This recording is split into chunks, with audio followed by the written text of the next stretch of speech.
All right, so today was upper body day, so I did a bunch of upper body exercises, primarily overhead press, front and back lever training, so calisthenics, and also a bunch of bench press as well. So something I've been doing on these days that I've really enjoyed is I've been supersetting a lot of the exercises. So one of the main problems I had with this day was just how long it was taking, because I was aiming to do 5 by 5 overhead press because I'm doing the overhead press for strength. So I'm just doing 5 by 5 and increasing linearly.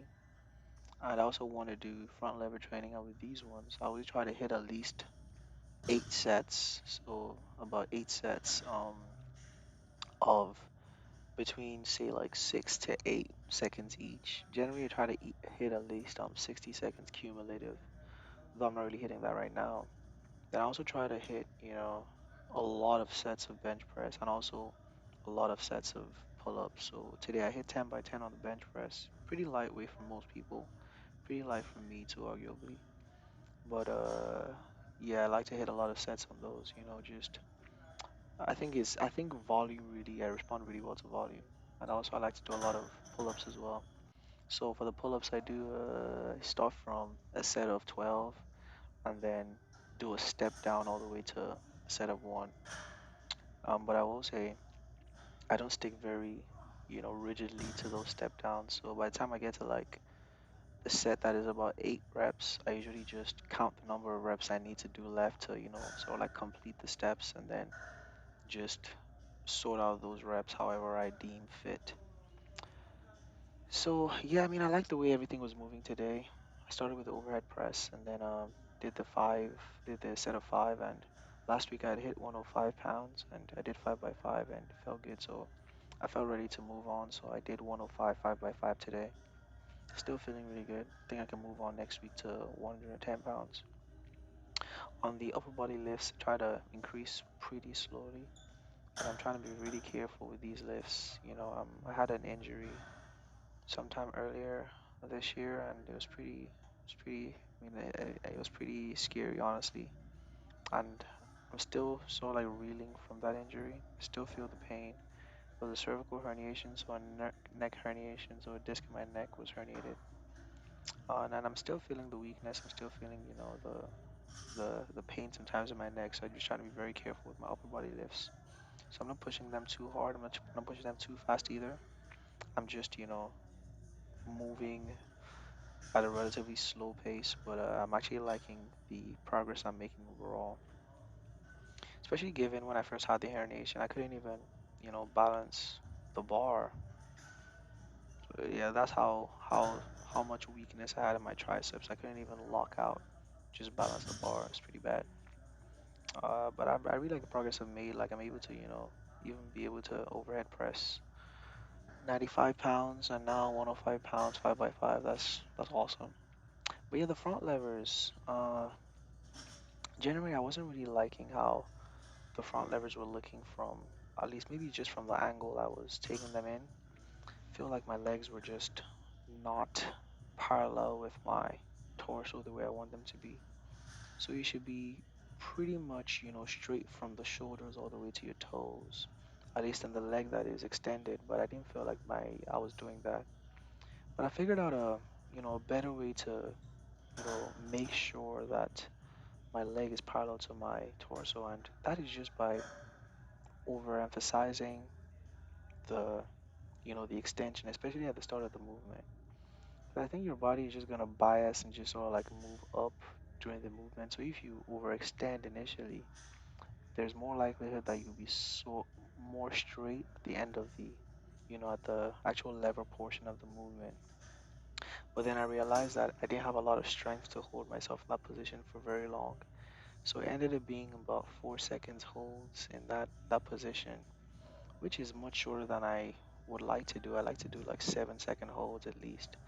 But still, I think I'm just gonna stick with this, stick with these for however long I can hold them and just build up from there. I will say I think a lot of the fact that I couldn't hold it for too long is not actually due to lack of strength. I think is also a technique thing as well. I think I'm less able to hold the hollow position when I'm fully extended the way I want to be. So I think it's just something I need to, really practice, staying extended at the lower body while still maintaining the hollow upper back position, which is the most mechanically advantageous position for your lats to be active.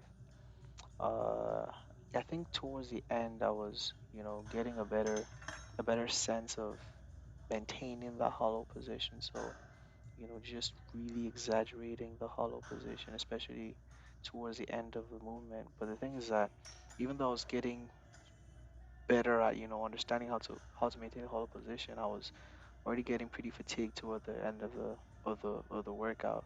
So I mean, I still wasn't only able to hold it for about 4 seconds. But overall, still, still good. I'm still, learning. Initially had the goal of, hitting a front lever by the end of the year, but that is not gonna happen, which is cool. I just, I'll hit it next year. I'll hit it sometime. I mean, it's just nice to have goals to keep on moving forward. And yeah, another thing I like to always throw a set of back lever in there, just one hold. I already have this one down pretty well. I think at this point it's more so just a skill for me. So it's just something I don't want to lose. So I try to, at least do one hold with each calisthenics session. So each session of upper body, back lever, front lever, all that stuff. Try to at least do one hold. And today I did like a 10-second hold. I think it was more like even 12, 13 seconds in fact. But yeah, I mean, it felt really good. I was able to stay very tight.